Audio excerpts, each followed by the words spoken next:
पेशावर से बात कर रहा हूँ। मुझे ये बताइए जो नबी अलैहिस्सलाम है जो कब्र में हयात है या नहीं, इसके बारे में मुझे बताइए। अंबिया किराम के हवाले से इरशाद फरमाए, हयात है, क्या फजाइल है? अंबिया किराम अलैहिमुस्सलातु वस्सलाम बिल्कुल हयात हैं, और इनको जो वफ़ात है एक वादा इलाही की तकमील के लिए, कुल्लु नफ्सिन ज़ाइक़तुल मौत, हर ज़ी नफ्स को मौत का मज़ा चखना है, तो हर जान मौत का मज़ा चखेगी। तो ये वादा इलाही की तकमील के लिए अंबिया किराम अलैहिमुस्सलातु वस्सलाम की बारगाह में मौत की हाज़िरी हुई। सही। लम्हा भर के लिए उनकी रूह मुबारका का उनके जिस्म अथर से इंक़िता करके फिर फौरन उनके जिस्म अथर में उस रूह को दाखिल कर दिया गया। सही। तो अंबिया किराम अलैहिमुस्सलातु वस्सलाम हयात हैं, अपने क़ुबूर में हयात हैं।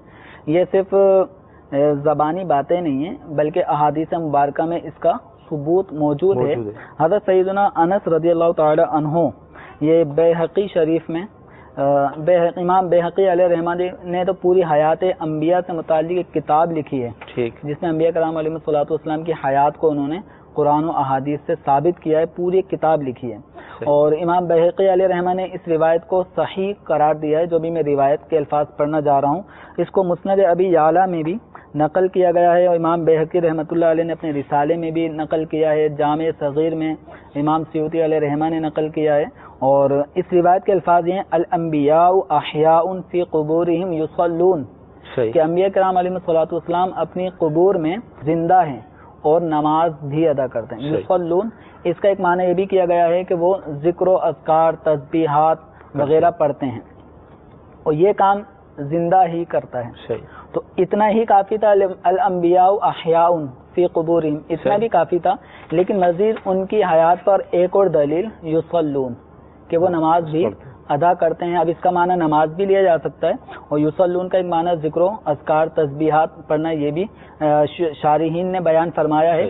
तो अब्दुर रऊफ़ इमाम मुनावी रहमतुल्लाह अलैह, उन्होंने भी इसको फैज़ुल क़दीर जो जामे सगीर की शरह है, तो उसके तहत शरह करते हुए फरमाया कि अंबिया किराम अलैहिमुस्सलातु वस्सलाम की हयात ये शुहदा की हयात से बढ़कर है। जब कुरान पाक शुहदा के बारे में फरमाता है कि इनको मुर्दा गुमान ना करो, ला तक़ूलू लिमन युक़तलू फ़ी सबीलिल्लाहि अमवात, जो अल्लाह की राह में मारे जाते हैं उनको मुर्दा ना कहो, ये ना कहो कि ये मुर्दा हैं। सही। बल अहयाउन इंदा रब्बिहिम, बल्कि वो अपने रब के हुजूर जिंदा हैं। सही।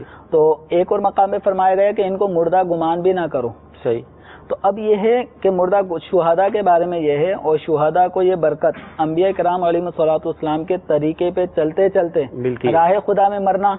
राह खुदा कौन सी राह है? सही। जो अंबिया किराम अलैहिमुस्सलातु वस्सलाम ने सिखाई है, दिखाई है।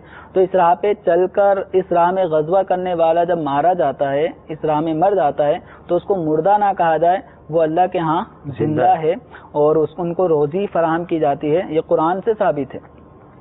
तो अंबिया किराम अलैहिमुस्सलातु वस्सलाम की हयात शुहदा की हयात से बढ़कर है। सही। और मज़ीद इस पर ये मुस्लिम शरीफ की ये रिवायत के अल्फाज हैं, मररतु बि मूसा लैलता उसरिया बी, कि जिस रात मुझे सैर कराई गई, शब मेराज का उस वाक़े का इशारा है कि जिस रात मुझे सैर कराई गई मस्जिद हराम से मस्जिद अक्सा की जानिब, तो फरमाया मररतु बि मूसा, तो मेरा गुज़र मूसा अलैहिस्सलातु वस्सलाम पर हुआ, इंदल कसीबिल अहमर, सुर्ख टीले के पास। सही। सुर्ख टीला, उसके पास से मूसा अलैहिस्सलातु वस्सलाम की कब्र के पास से गुजर हुआ। वह हुआ कायिमुन युसल्ली फी क़ब्रिही, और वो अपनी कब्र में खड़े होकर नमाज अदा कर रहे थे। तो ये मुस्लिम शरीफ में बाकायदा इमाम मुस्लिम अलैहिर्रहमत ने जहाँ पे मेराज शरीफ का जिक्र फरमाया है, उस बाब के तहत जिसको नकल फरमाया, तो नबी करीम सल्लल्लाहु अलैहि वसल्लम हज़रत मूसा अलैहिस्सलाम को कब्र में नमाज पढ़ते हुए देख रहे हैं। इस वाक़ये में बहुत ज़्यादा मौजज़ात का भी ज़ुहूर है। सही। कि हम अपने ही अजीज़ की कब्र जिसको कल दफनाया था, कल को भी छोड़ें, आज ही अपनी आंखों के सामने हमने जिसको दफनाया है, सही, अब उस मुर्दे पे क्या बीत रही है, सही, हमें नहीं पता। तो एक तो निगाह कि मूसा अलैहिस्सलातु वस्सलाम की कब्र को देख लेना, और सफ़र मेराज की जो रफ्तार थी, बहुत रफ्तार बुर्राक पे वो सफ़र हुआ, फिर اندھیری رات میں یہ سفر ہو رہا ہے. ایک پھر سرخ ٹیلا نبی کریم صلی اللہ تعالی علیہ وسلم کا حضرت موسیٰ علیہ السلام کی قبر کے پاس سے گزر. سفر معراج کے علاوہ اور کہیں ہمیں ایسا تذکرہ نہیں ملتا کہ آپ صلی اللہ تعالی علیہ وسلم کہیں سفر پہ جا رہے تھے اور موسیٰ علیہ السلام کی قبر بھی ملاحظہ کی ہو. یعنی سفر معراج سے ہٹ کر کوئی اس طرح کا زیارت کرنے کا ہمیں تذکرہ نہیں ملتا. تو سفر معراج میں یہ ذکر ملا تو موسیٰ علیہ السلام کی قبر کو بھی دیکھتے ہیں اور قبر میں یہ بھی ملاحظہ فرما رہے کہ موسیٰ علیہ السلام کھڑے ہیں. وہ کھڑے ہو کر کیا کر رہے ہیں؟ نماز پڑھ رہے ہیں. تو نماز پڑھنا یہ زندہ ہونے کی علامت، کھڑا ہونا یہ بھی زندہ ہونے کی علامت. تو انبیاء کرام علیہ الصلوۃ والسلام اپنی قبور میں زندہ ہیں. ان کی حیات شہیدوں کی حیات سے بڑھ کر کہ شہید اگر اس دنیا سے جاتا ہے تو اس کی بیوی کیا کہلاتی ہے؟ بیوہ کہلاتی. ٹھیک ہے. شہید کا ترکہ بڑھ جاتا ہے، اس کے ورثاء اس کے مال میں حقدار ہو جاتے ہیں. اس کی بیوی اب عدت گزارنے کے بعد جہاں چاہے نکاح کر سکتی ہے. لیکن انبیاء کرام علیہ الصلوۃ والسلام کی جو ازواج ہیں وہ انبیاء کرام علیہ السلام کے وصال کے بعد ان کا کسی اور سے نکاح نہیں ہوتا. ان کا ترکہ تقسیم نہیں ہوتا. ترکہ اس کا تقسیم ہوتا ہے جو مر جاتا ہے، جس کا اپنے مال پہ کوئی حق نہ رہا. تو انبیاء کرام علیہ الصلوۃ والسلام حیات ہیں. یہ علماء نے دلائل کے طور پہ ان باتوں کو ذکر فرمایا ہے کہ انبیاء کرام علیہ الصلوۃ والسلام کی حیات پر یہ باتیں دلیل ہیں کہ ان کی ازواج کسی اور سے نکاح نہیں کر سکتے. ان کا مال بطور ترکہ تقسیم نہیں ہوتا. ہاں ان کے اموال کو وہ راہ خدا میں وہ صدقہ کر جاتے ہیں، ترکے کے طور پہ نہیں بڑھتا. تو انبیاء کرام علیہ الصلوۃ والسلام حیات ہیں. اور اس پر امام جلال الدین سیوطی شافعی رحمۃ اللہ علیہ نے بھی باقاعدہ حیات انبیاء سے متعلق ایک کتاب لکھی ہے. امام بیہقی علیہ رحمہ نے لکھی ہے. اور بھی علماء اہل سنت نے اس موضوع پر بہت ہی مدلل مفصل کتابیں لکھی ہیں. ان کا مطالعہ کیجیے انشاءاللہ. یہ جو انبیاء کرام علیہ الصلوۃ والسلام کے بارے میں اگر کسی کو وہم ہوتا ہے کہ وہ ان کی قبریں وہ قبروں میں ہماری طرح اس طرح کی اگر کسی کو یہ وسوسہ آتا ہے تو اس کی انشاءاللہ کاٹ ہوگی.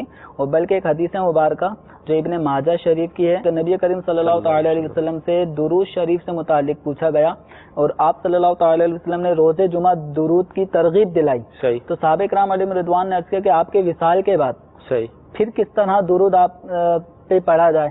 تو آپ صلی اللہ تعالی علیہ وسلم نے فرمایا ان اللہ حرم علی الارض ان تأکل اجساد الانبیاء، کہ اللہ تعالیٰ نے زمین پر اس بات کو حرام کر دیا ہے کہ وہ انبیاء کرام علیہ الصلوۃ والسلام کے جسموں کو کھائے. جسم کھانے کا مطلب یہ ہے کہ ان کے جسموں کو مٹی بنا دے. اس بات کو حرام کر دیا گیا ہے زمین پر کہ وہ انبیاء کے جسم کو نہیں کھا سکتی. یعنی انبیاء کے جسم مٹی نہیں بن سکتے. فرمایا فنبی اللہ حی یرزق، اللہ کا نبی تو زندہ ہوتا ہے اور روزی دیا جاتا ہے، ان کو روزی فراہم کی جاتی ہے. تو اس لیے انبیاء کرام علیہ الصلوۃ والسلام کی حیات بالکل واضح ہے. اس میں کوئی دوسری رائے نہیں ہے. جو دوسری رائے رکھتا ہے تو وہ راہ راست پر نہیں ہے، اس کو آنے کی ضرورت